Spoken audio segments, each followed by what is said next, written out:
Welcome back everyone. आज हम continue करने वाले हैं anti tubercular drug. First video में हमने पढ़ा था classification of anti tubercular drug, जिसमें हमने group 1, group 2, group 3, group 4, group 5 को लर्न किया था। आज हम देखने वाले हैं एक सिमिलरली दूसरा क्लासिफिकेशन है, जिसमें फर्स्ट लाइन और सेकेंड लाइन ड्रग के बेसिस में एंटी ट्यूबरकुलर ड्रग को क्लासीफाई किया है। एक्चुअल में दोनों में डिफरेंस ज़्यादा नहीं है, दोनों का डिफरेंस मैंने फर्स्ट वीडियो में बताया था। सिर्फ क्लासिफिकेशन करने का पैटर्न अलग है, बाकी दोनों ड्रग सेम है। जैसे फर्स्ट लाइन ड्रग में यहाँ पर आइसोनियाजाइड, रिफाम्पिन, पायराजिनामाइड, इथाम्ब्यूटॉल और स्ट्रेप्टोमाइसिन है, और यहाँ पर भी आपको सेम वही देखने को मिलेगा ग्रुप 1 ड्रग में। तो उसी तरह से यहाँ पर भी क्लासिफिकेशन किया गया है। और सेकेंड लाइन ड्रग में यहाँ पर fluoroquinolones, other oral drug and injectable drugs को रखा गया है। फ्लोरोक्विनोलॉन्स में ofloxacin, levofloxacin, moxifloxacin and ciprofloxacin को रखा गया है। इंजेक्टेबल ड्रग्स में kanamycin, amikacin and capreomycin drugs को इंक्लूड किया गया है। तो अभी हम देखते हैं what is the difference between first line drug and second line drug. तो देखिए, जो फर्स्ट लाइन ड्रग होते हैं ना, फर्स्ट लाइन ड्रग को आप देखेंगे तो फर्स्ट लाइन ड्रग चीप होते हैं, ज़्यादा इफेक्टिव होते हैं, रूटीनली यूज़ किए जाते हैं और कम टॉक्सिक होते हैं, इसीलिए इन्हें स्टैंडर्ड ड्रग भी कहा जाता है। ठीक है, इतना आप लोगों को समझ आ गया। तो उसके बाद आप देखिए जो सेकेंड लाइन ड्रग है, सेकेंड लाइन ड्रग क्या होते हैं? Second line drug less effective होते हैं as compare to first line drug, expensive होते हैं, ज़्यादा टॉक्सिक होते हैं फर्स्ट लाइन के कंपैरिजन में, और इनको रिजर्व ड्रग की तरह रखा जाता है। मतलब अगर फर्स्ट लाइन ड्रग के अगेंस्ट बैक्टीरिया ने रेजिस्टेंट क्रिएट कर लिया तो हम सेकेंड लाइन ड्रग का यूज़ करेंगे, इसीलिए इन्हें रिजर्व ड्रग कहा जाता है। फर्स्ट लाइन को स्टैंडर्ड ड्रग, सेकेंड लाइन को रिजर्व ड्रग कहा जाता है। ओके, तो आपने डिफरेंस समझ लिया। अब हम फर्स्ट लाइन ड्रग का एक मेन ड्रग है, यहाँ पर देखिए आइसोनियाजाइड, वो इस वीडियो में कवर करेंगे। रिफाम्पिन जो भी एक इंपॉर्टेंट ड्रग है, उन्हें हम कवर करेंगे। इस वीडियो में मेनली इंपॉर्टेंट टॉपिक कवर किए जाएंगे, ताकि एग्जाम पॉइंट ऑफ व्यू से आप कैसे आंसर लिखना है वो समझ सकें। तो चलिए स्टार्ट करते हैं आइसोनियाजाइड से। तो आइसोनियाजाइड जो है, इसको हम आइसोनिकोटोनिक एसिड हाइड्राजीन भी कहते हैं, ये इसका दूसरा नाम है। उसके बाद आइसोनियाजाइड हाईली इफेक्टिव होता है और ये मोस्ट वाइडली यूज्ड ड्रग है। इस ड्रग को ओरल लिया जाता है, ओरल इसको लेते हैं। ये चीपेस्ट ड्रग है और ये इंट्रा और एक्स्ट्रा सेल्यूलर बेसिलाई, क्योंकि आप जानते हैं माइकोबैक्टीरियम ट्यूबरकुलोसिस जो बैक्टीरिया है जो ट्यूबरकुलोसिस कॉज करता है, ये एक बेसिलाई है। तो इसीलिए हम बोल रहे हैं कि ये इंट्रा सेल्यूलर और एक्स्ट्रा सेल्यूलर, जितनी दोनों बेसिलाई के अगेंस्ट ये वर्क करता है, इसीलिए ये बहुत एक अच्छा ड्रग माना जाता है। इसका मैकेनिज्म ऑफ एक्शन देखें तो इसका मैकेनिज्म ऑफ एक्शन देखिए, ये एक बैक्टीरिया है, मान लीजिए। बैक्टीरिया की सेल वॉल आपको पता है, माइकोबैक्टीरियम ट्यूबरकुलाई जो बैक्टीरिया है, उसकी सेल वॉल में माइकोलिक एसिड होता है। और किसी भी बैक्टीरिया को जिंदा रहने के लिए उसकी सेल वॉल कितनी इंपॉर्टेंट होती है आप जानती हैं। अगर सेल वॉल में ही हम डैमेज कर दें तो बैक्टीरिया तो मर जाएगा ना, क्योंकि उसके अंदर का जो कंटेंट है वो लीक आउट होने लग जाएगा अगर सेल वॉल स्ट्रांग नहीं होगी। तो ये ड्रग इसी एक्शन मैकेनिज्म पे काम करता है। ये क्या करता है? इनहिबिट करता है बायोसिंथेसिस ऑफ माइकोलिक एसिड। अब ये माइकोलिक एसिड का बायोसिंथेसिस ही नहीं होगा तो फिर बैक्टीरिया में क्या होगा? बैक्टीरिया साइडल इफेक्ट देखने को मिलेगा इस ड्रग के थ्रू।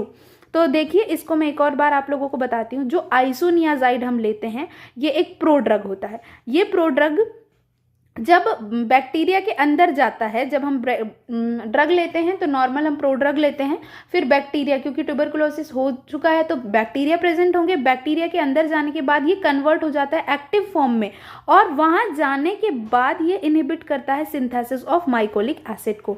ठीक है, यहाँ तक आप लोगों ने समझ लिया। उसके बाद क्या होता है? बैक्टीरिया की डेथ हो जाती है, इसलिए ट्यूबरकुलोसाइडल इफेक्ट ये शो करता है।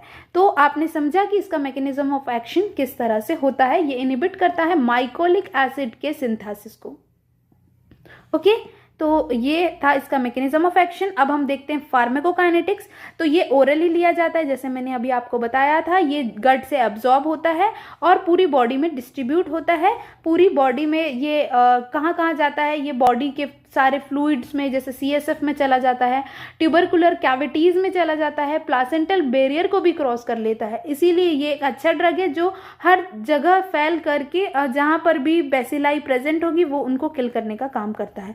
और ये एक्सक्रीट होता है यूरिन के थ्रू। ठीक है, तो ये आपने यहाँ पर फार्माकोकाइनेटिक्स पढ़ा। उसके बाद इसका यूज़ पढ़ते हैं एज वी नो कि हम एंटी ट्यूबरकुलर ड्रग पढ़ रहे हैं, तो ये जो ड्रग है वो ट्यूबरकुलोसिस के ट्रीटमेंट में यूज़ किया जाता है और साथ में कीमो प्रोफाइलैक्सिस ऑफ टीबी में यूज़ किया जाता है।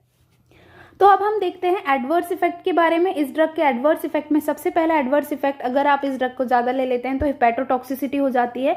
हेपेटोटॉक्सिसिटी ऐसे लोग जो क्रोनिक अल्कोहलिक्स हैं उनमें ज़्यादा चांसेस होते हैं, रिस्क ज़्यादा होती है, और एल्डरली पेशेंट में हेपेटोटॉक्सिसिटी के ज़्यादा रिस्क आपको देखने को मिलते हैं।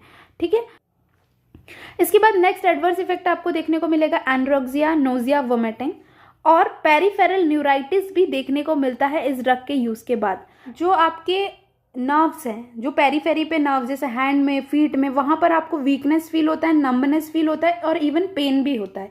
तो जब इसकी टॉक्सिसिटी हो जाती है तो आपको पेरीफेरल न्यूराइटिस देखने को मिलता है। ये एक डोज रिलेटेड टॉक्सिसिटी है और नियाजाइड है वो स्ट्रक्चरली सिमिलर है pyridoxine. And what is pyridoxine? Pyridoxine is vitamin B6। तो क्या होता है, जब हम ये ड्रग लेते हैं आइसोनियाजाइड, तो उस टाइम पे विटामिन B6 के एक्सक्रीशन को ये प्रमोट करता है, मतलब पायरिडॉक्सिन के एक्सक्रीशन को, क्योंकि स्ट्रक्चर ये सिमिलर है तो हमारी बॉडी को लगता है कि ज़्यादा हो गया, इसीलिए ये एक्सक्रीशन करने लग जाता है विटामिन B6 के। और इसीलिए आपको यहाँ पर देखने को मिलेगा कि जब आप आइसोनियाजाइड लेते हैं तो साथ में पायरिडॉक्सिन भी दिया जाता है आइसोनियाजाइड के साथ 10 मिलीग्राम पर डे। नेक्स्ट आपको और भी साथ में साइड इफेक्ट देखने को मिलते हैं, जैसे fever, skin rashes, arthralgia, anaemia, GI disturbance, साइकोसिस और रेयरली कन्वल्जन्स भी देखने को आपको मिलते हैं। उसके बाद ये ड्रग हमने कंप्लीट कर लिया। नेक्स्ट हम ड्रग स्टार्ट करने वाले हैं जो है रिफाम्पिन। मैं इंपॉर्टेंट ही पॉइंट आप लोगों को बताऊंगी जो आपके एग्जाम के पॉइंट ऑफ व्यू से आप लोगों को काम आएंगे, जो आपको लिखना होगा। ज़्यादा हम डिटेल में बहुत ज़्यादा नहीं पढ़ेंगे क्योंकि उतना सारा ना ही हमें लर्न हो पाता है, ना ही हम एग्जाम के टाइम पर लिख पाते हैं। तो देखिए, रिफाम्पिन जो होता है वो इंट्रासेल्युलर, एक्स्ट्रासेल्युलर बेसिलाई दोनों को किल करता है, साथ ये स्पोर्चर्स को भी किल करता है। अब आप जानते हैं जब ट्यूबरकुलोसिस होता है तो वहाँ पर केजियस नेक्रोसिस हो जाता है। तो ऐसी बेसिलाई जो उसके अंदर रहती है, किसके अंदर? केजियस पार्ट जो हो जाता है ना, केजियस लीजन, उस लीजन के अंदर जो बेसिलाई रहती है उनको स्पोर्चर्स बोलते हैं। तो ये उनको भी किल करता है। इसका मैकेनिज्म ऑफ एक्शन देखिए, ये क्या करता है, बाइंड करता है bacterial DNA dependent RNA polymerase, जिससे ये आरएनए के सिंथेसिस को इनहिबिट करता है और बैक्टीरियासाइडल इफेक्ट दिखाता है। इसका फार्माकोकाइनेटिक्स देखते हैं, ये ओरली लिया जाता है। फूड इसका एब्जॉर्प्शन को डिक्रीज करता है, मतलब अगर हम खाने के साथ इसको लेते हैं तो इसका एब्जॉर्प्शन कम हो जाता है। ये लिवर में मेटाबोलाइज होता है और active deacylated form is excreted in bile. Liver में मेटाबोलाइज होने के बाद जो एक्टिव फॉर्म रह जाता है वो एंटेरोहेपेटिक रिसाइकलिंग में चला जाता है और बाकी जो बचा हुआ है वो यूरिन के थ्रू एक्सक्रीट आउट हो जाता है। इसकी यूजेस देखिए तो ट्यूबरकुलोसिस में यूज होता ही है क्योंकि हम एंटी ट्यूबरकुलर ड्रग पढ़ते हैं, आइसोनियाजाइड के साथ इसका हम यूज करते हैं। इसका use chemo prophylaxis of TB में भी किया जाता है, लेप्रोसी में किया जाता है, prophylaxis of meningococcal and Haemophilus influenza meningitis में किया जाता है। इस ड्रग का यूज रिफाम्पिन का बहुत ज़्यादा यूज है। रिफाम्पिन अगर बीटा लैक्टम के साथ अगर दें तो ये स्टेफाइलोकोकाई इन्फेक्शन के अगेंस्ट भी काम करता है।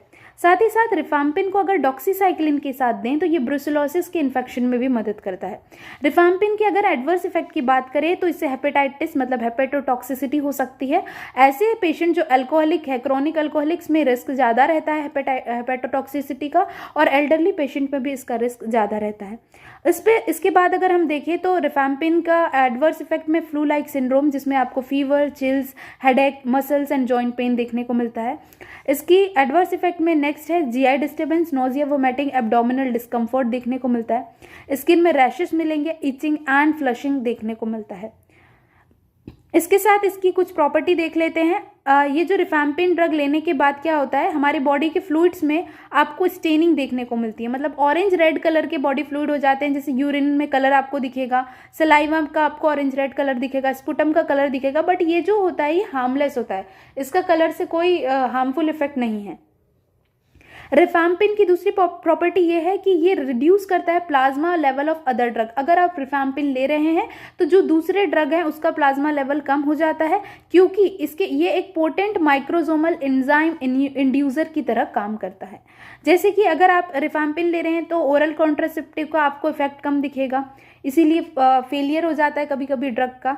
ओरल एंटीकोगुलेंट्स का इफेक्ट आपको कम दिखेगा, ओरल एंटी डायबिटिक इफेक्ट कम दिखेगा, और HIV की जो ड्रग ले रहे हैं उनका भी आपको इफेक्ट कम देखने को मिलेगा रिफैम्पिन के साथ। तो इसी तरह हमने दोनों ड्रग कंप्लीट किए, रिफैम्पिन और आइसोनियाजाइड। यही मेन ड्रग थे जो आप लोगों को पढ़ना थे, एंटी ट्यूबरकुलर के जो मेन फर्स्ट लाइन ड्रग थे। बाकी ड्रग के आपको नाम और बेसिक थोड़ी इन्फॉर्मेशन भी रहेगी, तो वो आप लोगों के लिए काफ़ी रहेगी। ठीक है, तो नेक्स्ट वीडियो में मिलते हैं। इसके आगे का टॉपिक हम लोग कवर करेंगे ट्यूबरकुलोसिस के जो ड्रग हैं उसको लेकर के।